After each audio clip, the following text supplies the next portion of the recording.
மாதா தொலைக்காட்சி அன்பர்களே, இறந்த நம்பிக்கையாளர்களின் ஆன்மாக்கள் இறைவனிலே நித்திய இளைப்பாற்றி அடைய நமது மாதா தொலைக்காட்சியோடு இணைந்து ஒரே குடும்பமாக மன்றாடுவோம். ஜே. அல்போன்ஸ் ஸ்டீஃபன், கோயம்புத்தூர், 6ஆம் ஆண்டு நினைவஞ்சலி.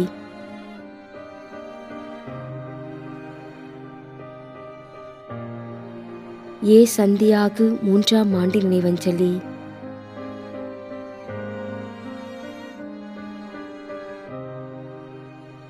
அந்தோணி அம்மாள், 1ஆம் ஆண்டு நினைவஞ்சலி.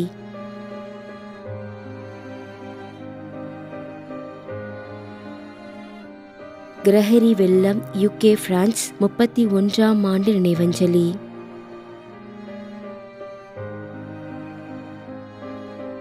பிச்சை பாப்பா மேரி, 1ஆம் ஆண்டு நினைவஞ்சலி.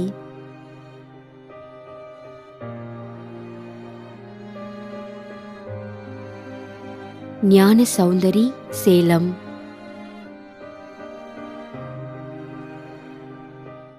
மேலும் கொரோனா நோயினால் பாதிக்கப்பட்டு இறந்த அனைத்து நம்பிக்கையாளர்களின் ஆன்மாக்களுக்காகவும், யாரும் நினையாத நம்பிக்கையாளர்களின் ஆன்மாக்களுக்காகவும் மன்றாடுவோம்.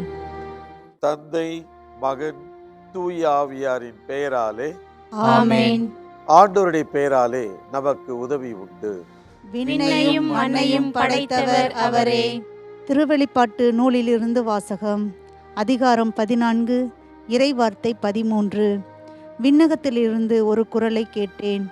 இது முதல் ஆண்டவரோடு இணைந்த நிலையில் இறப்போர் பேறு பெற்றோர் என எழுது என்று அது ஒலித்தது. அதற்கு தூய ஆவியார், ஆம், அவர்கள் தங்கள் உழைப்பிலிருந்து ஓய்வு பெறுவார்கள், ஏனெனில் அவர்களின் செயல்கள் அவர்களை பின்தொடரும் என்று கூறினார். ஆண்டவரின் அருள்வாக்கு. இறைவனுக்கு நன்றி.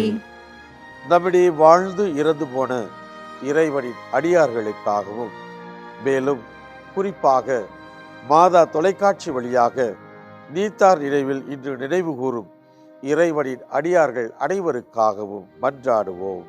விண்ணுலகில் இருக்கின்ற எங்கள் தந்தையே, உமது பெயர் தூயது என போற்ற பெறுக. உமது ஆட்சி வருக. உமது திருவுளம் விண்ணுலகில் நிறைவேறுவது போல மண்ணுலகிலும் நிறைவேறுக. எங்கள் அன்றாட உணவை இன்று எங்களுக்கு தாரும். எங்களுக்கு எதிராக குற்றம் செய்வோரை நாங்கள் மன்னிப்பது போல எங்கள் குற்றங்களை மன்னியும். எங்களை சோதனைக்கு உட்படுத்தாதேயும், தீமையிலிருந்து எங்களை விடுவித்தருளும்.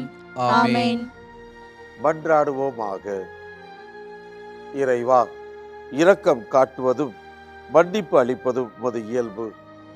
ஆகையால் உமது திருவடிகளுக்கு வந்துள்ள இன்று நாங்கள் நினைவு கூறும் ஆன்மாக்கள் மீது இரக்கம் கொண்டு அவருடைய குடும்பத்தார் மற்றும் மாதா தொலைக்காட்சி குடும்பம் செலுத்தும் ஜெபங்களை ஏற்று அவரது குற்றங்களையும் அவற்றிற்குரிய தண்டனையையும் மன்னித்து அமைதியையும் முடிவில்லா வாழ்வையும் தந்திடுமாறு எங்கள் ஆண்டவராகிய கிறிஸ்து வழியாக உம்மை மன்றாடுகிறோம். ஆமென்.